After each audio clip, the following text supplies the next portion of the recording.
I'm Lee, and this week I need a tool. And this week I want to make an upsetting block. Now, I did not come up with this idea. I seen this video at Thack Ironworks. And so I'm just going to do the exact same thing he did. So I'm going to link the video in the description. I'm not really going to get into details on it. If you want to see the details, go to his video. Hopefully I can figure out how to put that into the description. Now, when it comes to tool making, I know there's like a rabbit hole. You start chasing down because you need a tool to make another tool to make a project. It starts to become frustrating. Even the simplest project can have way too many complications in it.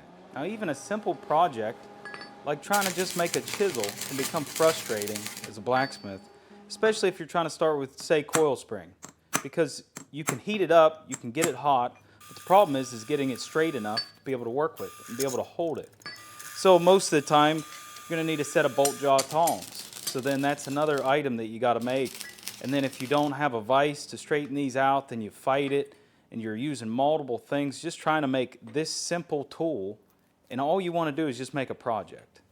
Even just to make a simple bottle opener, you have slot punches you need to open up with, you have ball punches to get your indent to open bottles. It can get really frustrating really fast. And all I can say is that it's helpful to keep making tools, as frustrating as it is, because the more tools you make, the better you get, and then the final project, whenever you finally do get to it, is much simpler than it ever could have been.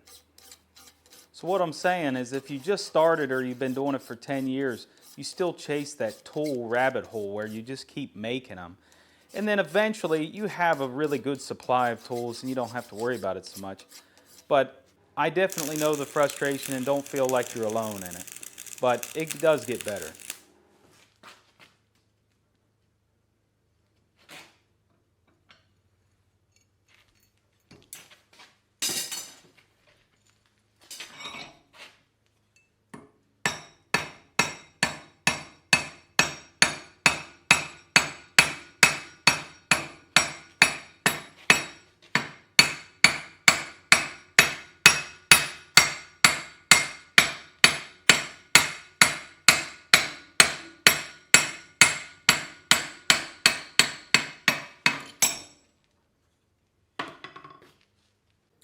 Okay, so this is done.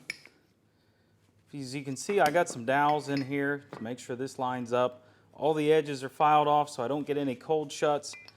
I have sizes between 1/4, 5/16, 3/8, and 1/2 inch on this.